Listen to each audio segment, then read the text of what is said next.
नमस्कार दोस्तों, आदाब, गुड मॉर्निंग। कहानी ख़त्म हुई और ऐसे ख़त्म हुई। कहानी ख़त्म हुई और ऐसे ख़त्म हुई कि लोग रोने लगे तालियां बजाते हुए। रहमान फारिश का ये शेर है। ये शेर मुझे इसलिए याद आया और इस कारण याद आया कि बीते दिनों मात्र एक सप्ताह के अंतराल में दो ऐसी शख्सियतें हमें छोड़ के चली गईं जिनको ये पूरा देश कभी भुला नहीं पाएगा। असरानी साहब, जिन्होंने कई पीढ़ियों को अपने अभिनय से हंसाया, जिनके लिए अभिनय जीवन दर्शन था, उन्होंने यह दुनिया छोड़ दी। और दूसरे एड ग्रुप पीयूष पांडे भी कल इस दुनिया को छोड़ के चले गए हैं। पहले मैं बात करता हूं पीयूष पांडे की। कल मुंबई से ये खबर आई सुबह सुबह कि पीयूष पांडे अब नहीं रहे। और आप कह सकते हैं ना केवल विज्ञापन की दुनिया में बल्कि पूरी दुनिया में सन्नाटा छा गया उन लोगों के बीच जो पीयूष पांडे को जानते थे। और सच तो ये है कि पीयूष पांडे को हर कोई जानता है, भले ही नाम से ना जानता हो बल्कि उनके काम से जानता है। ये सन्नाटा जो उनके कल चले जाने के बाद आया, वह एक मशहूर चेहरे के जाने से नहीं बल्कि एक ऐसी आवाज़ के खो जाने का सन्नाटा है जो मैं कह सकता हूँ देश की रगों में बहता है। वह आवाज़ जिसने कभी कहा था हर घर कुछ कहता है, जिसने यह भी कहा था कुछ खास है ज़िंदगी में, यह भी कहा था ठंडा मतलब कोका कोला, हमारा बजाज, और 2014 में जिसने कहा था अब की बार मोदी सरकार। यह आवाज़ सिर्फ विज्ञापन की नहीं थी बल्कि यह उस भारत की आवाज़ है जो अपनी मिट्टी से जुड़ा हुआ था, जो अपनी बात को बड़े बड़े शब्दों में नहीं, लच्छेदार भाषा में नहीं बल्कि सीधी सच्ची भाषा में सामने रखता था। पीयूष पांडे जी ने जो किया वह शायद किसी किताब में सिखाया भी नहीं जा सकता है। उन्होंने विज्ञापन को कला नहीं माना, उसे संवाद माना। पीयूष पांडे स्वयं कहते थे कि विज्ञापन वह पुल है जो एक उत्पाद और एक इंसान के बीच भरोसा कायम करता है, ट्रस्ट फैक्टर क्रिएट करता है। और यह भरोसा शब्दों से नहीं भावनाओं से बनता है। और यही उनके हर एडवर्टीज़मेंट कैंपेन की आत्मा थी। 70 बरस की आयु में कल उनका मुंबई में निधन हुआ। जो रिपोर्ट्स आई हैं, मीडिया में आई हैं, सोशल मीडिया में आई हैं, उसके अनुसार वो कुछ समय से संक्रमण के शिकार थे। लेकिन उनकी जीवन यात्रा इतनी प्रेरक है कि उनके अंत की खबर भी उनके जीवन की चमक को कम नहीं कर सकती है। स्वयं प्रधानमंत्री नरेंद्र मोदी ने उन्हें श्रद्धांजलि देते हुए कल कहा, पीयूष पांडे रचनात्मकता के प्रतीक थे। उन्होंने भारतीय विज्ञापन जगत को नई पहचान दी। उनके साथ हुई हर बातचीत मेरे लिए अविस्मरणीय रहेगी। और दोस्तों, सच कहें तो शायद ये देश भी यही कह रहा है कि उनकी दी हुई हर लाइन, हर संवाद अविस्मरणीय है और हमें हमारे पूरे जीवन काल में याद रहेगा। पीयूष पांडे जोधपुर के थे। जोधपुर की गलियों से, जोधपुर बहुत बड़ा महानगर नहीं है दिल्ली या मुंबई की तरह, और पीयूष पांडे ने मुंबई में सफलता की सीढ़ियों को चढ़ा, तो इसलिए हम कह सकते हैं कि जोधपुर एक छोटा शहर है मुंबई की अपेक्षा। उस जोधपुर की गलियों से निकले पीयूष पांडे बचपन में खेलों के शौकीन थे और क्रिकेट को उनके जीवन का पहला प्यार बताया जाता था। लेकिन जब जीवन ने मोड़ लिया तो उन्होंने खेल के मैदान से निकल के विज्ञापन के मंच में कदम रखा और वहीं उन्होंने इतिहास लिख डाला। पीयूष पांडे ने एक बार कहा था कि मेरे लिए विज्ञापन शब्दों की बाजीगरी नहीं है, यह लोगों की भाषा में बात करने की कला है। और साहब, अद्भुत कला थी पीयूष पांडे में।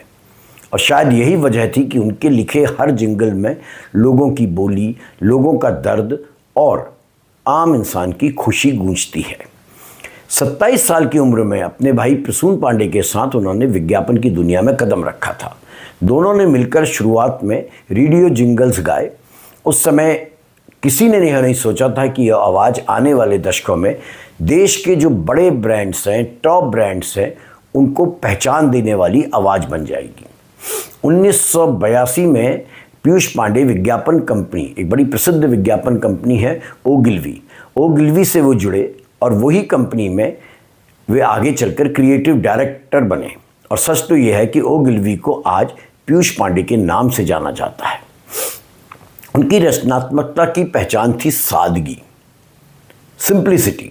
उनके शब्द इतने सरल होते थे।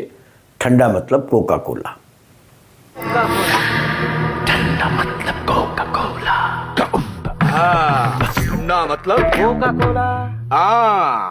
उनका कहना था कि विज्ञापन तब तक अच्छा नहीं बन सकता जब तक सामान्य भाषा को ना अपनाया जाएगा, शहरों की भाषा के बजाय गांव की भाषा को नहीं अपनाया जाएगा। आप देखेंगे जितना कुछ भी पीयूष पांडे ने विज्ञापन के जरिए, विज्ञापन जिंगल्स के जरिए सामने रखा, उसमें विदेशी शब्दों से बहुत दूरी उन्होंने बनाए रखी और भावनाओं को अपनी ताकत बनाया। यही वजह है कि उनके बनाए विज्ञापन ना सिर्फ लोकप्रिय हुए बल्कि हर इंसान की ज़ुबान पर चढ़ गए और ज़िंदगी का हिस्सा बन गए। 90 के दशक में उन्होंने हमारा बजाज नाम का विज्ञापन दिया। भारत की बुलंद तस्वीर, हमारा बजाज, हमारा बजाज।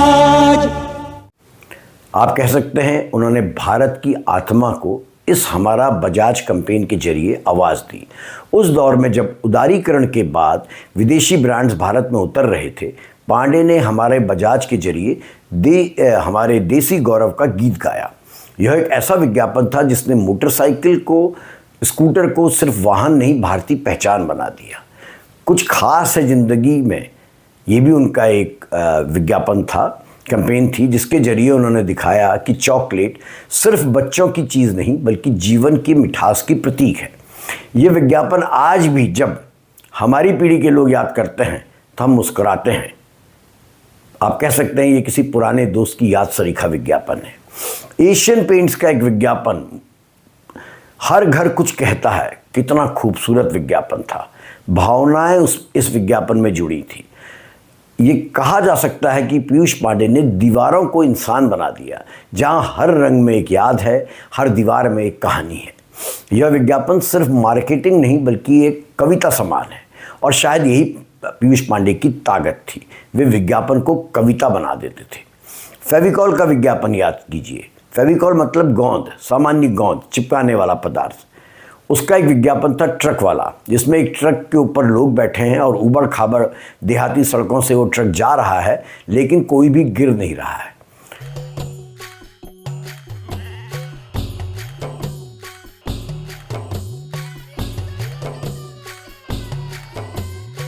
इस विज्ञापन के जरिए उन्होंने फेविकॉल को एक बड़े ब्रांड में बदल दिया। यह विज्ञापन सिर्फ फेविकॉल को नहीं बल्कि भारतीय विज्ञापन के इतिहास को भी एक नया रूप दे गया। 2003 में एक, आपको याद होगा, हच एक बड़ा इंटरनेशनल ब्रांड है, उसका विज्ञापन आया और वो विज्ञापन में एक छोटा सा पग था, एक छोटा सा कुत्ता था और उसमें लिखा था wherever you go Hutch is with you. इसने मोबाइल कनेक्टिविटी को, हच मोबाइल का विज्ञापन था, मोबाइल फ़ोन का, इसने सिम कार्ड का, इसने मोबाइल कनेक्टिविटी को दोस्ती और साथ के प्रतीक में बदला। वो छोटा सा कुत्ता पग जो हर जगह बच्चे के पीछे चलता है, हमारे भीतर के विश्वास को छू गया। यही वो जादू था पीयूष पांडे का कि वो ब्रांड्स नहीं, भावनाओं को क्रिएट करते थे और आप कह सकते हैं कि भावनाओं को बेचते भी थे। और फिर आया 2014, मोदी जी का जमाना जब शुरू हुआ, जब पूरा देश एक नए राजनीतिक अध्याय की ओर बढ़ रहा था। भारतीय जनता पार्टी ने अपने चुनाव अभियान के लिए जिस नारे को चुना वह पीयूष पांडे का दिया नारा था, अब की बार मोदी सरकार। यह नारा जो अब राजनीति की किताबों में दर्ज हो चुका है, इतिहास में दर्ज हो चुका है, पीयूष पांडे जी की ही देन था। उन्होंने खुद बताया था कि इस अब की बार मोदी सरकार को तैयार करने के लिए उन्हें लगभग 50 दिन लगे थे। 200 टीवी कमर्शियल्स, 100 रेडियो ऐड और सैकड़ों प्रिंट कैंपेन। हर रात बैठकों का सिलसिला चलता था और हर दिन कुछ नया तैयार होता था। इस पूरे अभियान को, जो प्रधानमंत्री मोदी जी का ये अभियान था 2014 वाला, उन्होंने भाषा की सादगी और संवाद की ताकत पर खड़ा किया। इसके बारे में उन्होंने कभी कहा था कि हमने नारे को जनता की बोली में लिखा ताकि हर भारतीय उसे अपनी समझ के अनुसार समझ सके। पीयूष पांडे का जीवन केवल विज्ञापन तक सीमित नहीं था। आप याद कीजिए एक अद्भुत गीत को जो आपने और मैंने जरूर सबने सुना है, मिले सुर मेरा तुम्हारा। क्या अद्भुत देशभक्ति का गीत था जिसने 80 के दशक में भारत को एकता की एक नई भावना दी थी। वह गीत आज भी राष्ट्रीय एकता की आवाज़ है। ले सुर मेरा तुम्हारा, तो सुर बने हमारा। सुर की नदियाँ हर दिशा से बह के सागर में मिले, बादलों का रूप लेकर बरसे हल्के हल्के, मिले सुर मेरा तुम्हारा। पीयूष पांडे ने इस गीत में दिखाया था कि विज्ञापन और देशभक्ति एक दूसरे के विरोधी नहीं है, बल्कि वो पूरक हो सकते हैं। 2016 में पीयूष पांडे को पद्मश्री से सम्मानित किया गया था। 2024 में उन्हें लंदन इंटरनेशनल अवार्ड्स का लाइफ टाइम अचीवमेंट अवार्ड मिला। लेकिन मैं समझता हूँ उनका सबसे बड़ा पुरस्कार है जनता का प्यार। पीयूष जहाँ भी गए लोग उनके बनाए विज्ञापनों के संवाद बोलते मिले। और आज जब उनके निधन की खबर हम सब तक पहुँची है तो निश्चित तौर पर उद्योग जगत के साथ साथ आम लोगों ने भी शोक मनाया है। आनंद महिंद्रा, जो महिंद्रा ग्रुप के चेयरमैन हैं, उन्होंने पीयूष के लिए लिखा कि उसकी ज़िंदगी के प्रति जो जज्बा था वही उसे अलग बनाता था। प्रधानमंत्री ने अपने विचार पीयूष पांडे को लेकर लिखे, जो मैंने आपको अभी सुनाया था।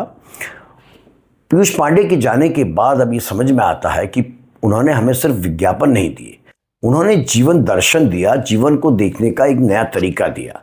उन्होंने हमें यह समझाया, हमें यह दिखाया कि कहानी हर जगह है, बस उसे सही भाषा में कहना आना चाहिए। स्वयं पीयूष कहते थे, अगर तुम लोगों की भाषा में बात नहीं कर सकते तुम लोगों तक कनेक्ट नहीं हो सकते हो, पहुंच नहीं सकते हो। यही कारण था उन्होंने अंग्रेजी के शब्दों को छोड़कर हिंदी और भारतीय भाषाओं को अपनाया। यही कारण है कि उनका हर विज्ञापन सिर्फ देखा नहीं, महसूस किया गया। आज उनकी अनुपस्थिति में भारतीय विज्ञापन जगत शायद और परिपक्व हुआ है, लेकिन कहीं एक गहराई और एक खालीपन हमेशा रहेगा, जैसे किसी परिचित आवाज़ का अचानक गायब हो जाना। जब टीवी पर कुछ खास है ज़िंदगी में सुनाई देगा तो लगेगा कि जैसे वह लाइन अब हमारे लिए है, हमारे भीतर उस इंसान की याद दिलाने के लिए जिसने हमें सिखाया कि सादगी ही सबसे बड़ी क्रिएटिविटी है, रचनात्मकता है। पीयूष पांडे नहीं रहे, यह वाक्य छोटा है पर उसका असर बहुत बड़ा। वे हर उस दीवार पर मौजूद हैं जो एशियन पेंट से रंगी है, वे हर उस ट्रक पर हैं जो फेविकॉल से जुड़ा है, हर टीवी पर है जो कुछ खास दिखाता है, और हर भारतीय की जुबान पर है जो किसी ब्रांड के साथ मुस्कुराता है। वे हमेशा हमारे साथ हैं। जब हम ठंडा पीते हैं तो हमें याद आएगा कि ठंडा मतलब कोका कोला। उन्होंने भारतीय विज्ञापन को वेस्टर्न कॉपी से निकालकर भारतीय आत्मा में तब्दील किया। उनका जाना निश्चित तौर पर सिर्फ एडवर्टीजमेंट उद्योग की क्षति नहीं है, बल्कि एक युग का अंत है। उस युग का जिसमें शब्दों की ताकत सबसे ऊपर थी और भावनाओं की गूंज सबसे गहरी।